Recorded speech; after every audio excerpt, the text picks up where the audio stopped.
Hello दोस्तों, स्वागत है हमारे YouTube चैनल में जिसमें हम करंट टॉपिक्स के विषय में डिस्कस करते हैं। और आज के हमारे टॉपिक्स हैं ग्लोबल फायर पावर इंडेक्स 2021। तो अभी एक इंडेक्स जारी हुआ है मिलिट्री पावर से रिलेटेड, तो हम देखेंगे इसके बारे में कौन इसमें पहले स्थान में रहा, कौन दूसरे स्थान में रहा और क्या है ग्लोबल फायर पावर इंडेक्स। इसके बारे में हम डिटेल में डिस्कशन करेंगे। और उसके बाद हमारा जो दूसरा टॉपिक होगा वो होगा आर्टिकल 19 ऑफ यूएन चार्टर, यानी ये यूएन का एक आर्टिकल है 19, उसमें क्या प्रावधान है और क्यों वो इस समय न्यूज़ में है, क्यों इस समय चर्चा में है। आर्टिकल 19 ऑफ यूएन यानी यूनाइटेड नेशन का आर्टिकल 19। तो इन सभी के बारे में डिटेल से डिस्कशन करते हैं और स्टार्ट करते हैं अपने सेशन को। तो सबसे पहले इसमें देखते हैं ग्लोबल फायर पावर इंडेक्स के बारे में। तो इसका थोड़ा सा हम बैकग्राउंड देखेंगे, इसमें कब से जारी किया जा रहा है और किन क्राइटेरिया को इसमें ध्यान में रखा जाता है। तो ये जो ग्लोबल फायर पावर इंडेक्स है ये मिलिट्री पावर से रिलेटेड इंडेक्स है।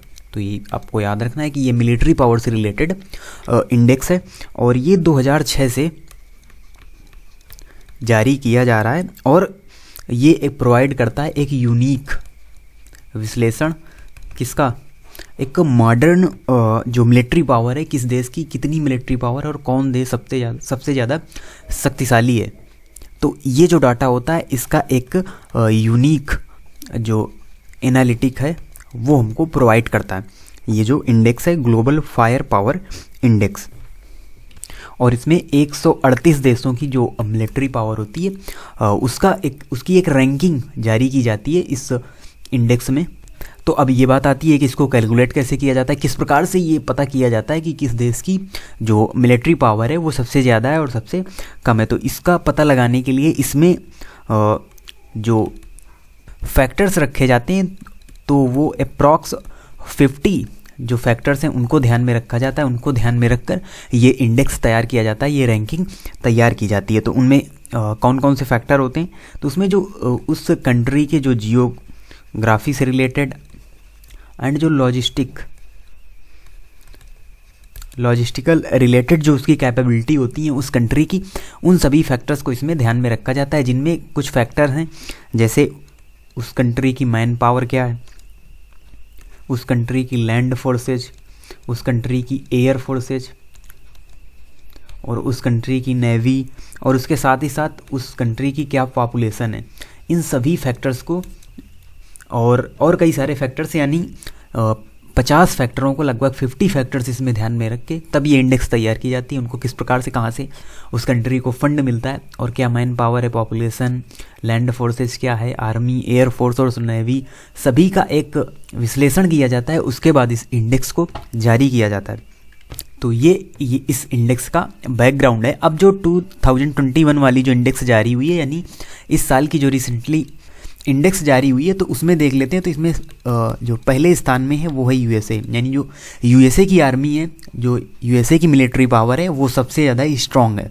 और इनमें जो आंकड़े हैं उनको हमको नहीं याद रखना है, जो कि किसके पास कितने फाइटर प्लेन है, कितनी सबमरीन है, कितनी थल सेना है, इन सभी आंकड़ों के विषय में हमको उतना ध्यान नहीं देना। हमें सिर्फ और सिर्फ जो इनके स्थान हैं उनको याद रखना है, क्योंकि आंकड़े हमारे लिए उतने इंपॉर्टेंट नहीं है जितने कि ये जो प्लेसेस हैं, किसी स्थान पर कौन रहा। सेकंड पर आता है रसिया, यानी सेकंड नंबर पर रसिया की जो मिलिट्री है वो आती है।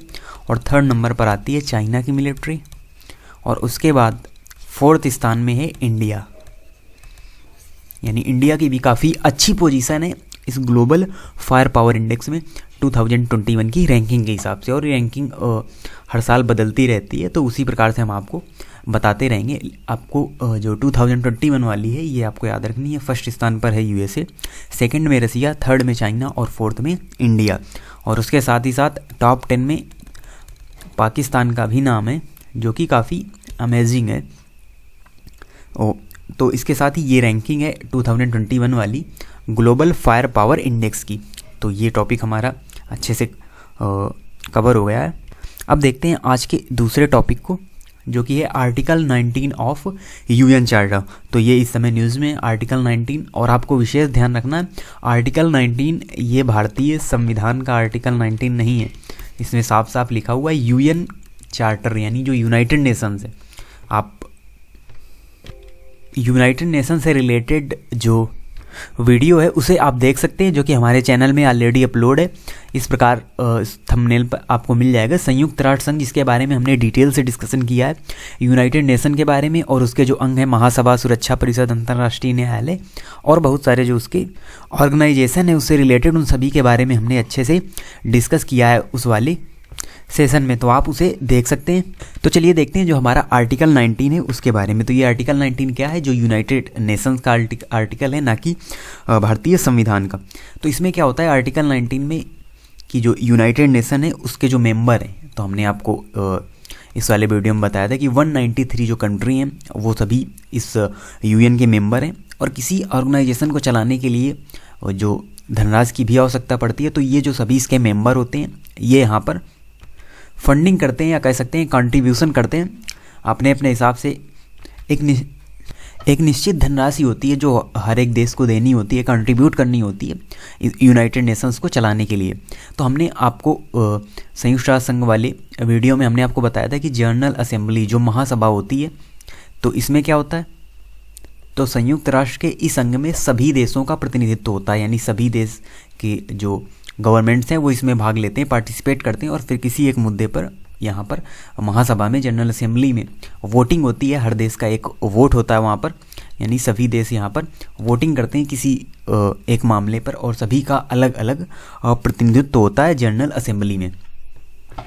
तो अभी इससे रिलेटेड जो रिसेंटली की न्यूज़ है कि ईरान और उसके साथ ही साथ 6 और कंट्री हैं, यानी ईरान और 6 अदर कंट्री हैं जिनका क्या किया गया है, जिनका जो वोटिंग राइट्स है वो सस्पेंड कर दिया गया है। यानी ईरान और उसके साथ 6 अदर कंट्री हैं जिनका जो वोटिंग राइट्स है वो सस्पेंड कर दिया गया, यानी अब ये देश वोटिंग नहीं कर सकते जनरल असेंबली में। क्यों? क्योंकि इन्होंने जो अपने हिस्से का जो कंट्रीब्यूशन था वो इन्होंने पे नहीं किया है, जो धनराशि देनी होती है यूनाइटेड नेशंस को वो इन्होंने पे नहीं की है। इसीलिए आर्टिकल 19 के अंतर्गत इनका जो वोटिंग राइट्स है वो सस्पेंड कर दिया गया है।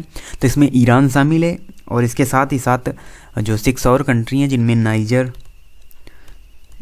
जिम्बाब्वे, सूडान, लीबिया, कांगो और सेंट्रल अफ्रीकन रिपब्लिक, तो ये 6 और कंट्री हैं। उसके साथ ही साथ ईरान भी है जिनका वोटिंग राइट्स सस्पेंड कर दिया गया। क्यों? क्योंकि इन्होंने जो धनराशि है, जो कंट्रीब्यूशन है वो इन्होंने नहीं दिया है यूनाइटेड नेशंस को, और इसमें 2 वर्ष का समय भी मिलता है कि 2 वर्ष तक आप इस धन को दे सकते हैं। 2 वर्ष की अवधि आपको दी जाती है, और उसके बाद भी अगर आप इसे पे नहीं करते हैं तो आपके जो वोटिंग राइट्स हैं वो यहाँ पर सस्पेंड कर दिए जाएंगे।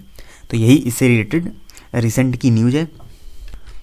और यदि आपको जनरल असेंबली और यूएन से रिलेटेड कोई भी कन्फ्यूजन है तो आप ये वाला वीडियो ज़रूर देखिएगा, जो हमारे स्पेशल टॉपिक स्टैटिक जीके के अंतर्गत ऑलरेडी हमारे चैनल में अपलोड है। प्लेलिस्ट में जाके आप वहाँ से इस वीडियो को देख सकते हैं, जिससे आपके जो कन्फ्यूजन है जनरल असेंबली को लेकर, सुरक्षा परिषद को लेकर या यूनाइटेड नेशंस को लेकर, वो सभी आपके क्लियर हो जाएंगे।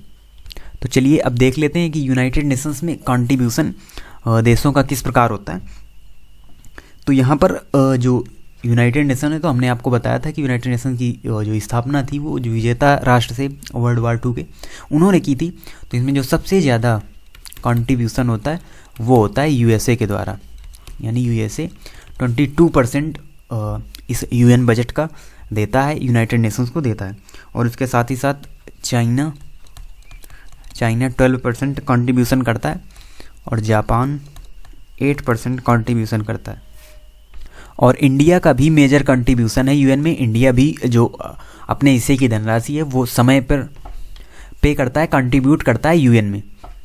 तो इसी प्रकार कंट्रीब्यूशन से ऑर्गेनाइजेशन चलता है। तो यूनाइटेड नेशन में इसीलिए जो ये रिचेस्ट कंट्री हैं ये यहाँ पर कंट्रीब्यूशन करते हैं, जिससे यूएन की जो कार्यवाही है वो सुचारू रूप से चल सके।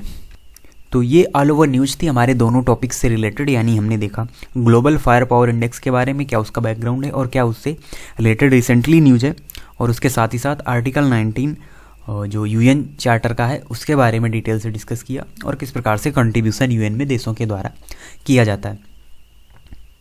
तो अगर आपको क्लास पसंद आई हो तो हमारे चैनल को सब्सक्राइब करें और लाइक करें, और इसके साथ ही साथ हमारा फेसबुक पेज भी है उसको भी आप फॉलो करें। तो मिलते हैं आपसे नेक्स्ट वीडियो में नए टॉपिक के साथ, तब तक के लिए धन्यवाद।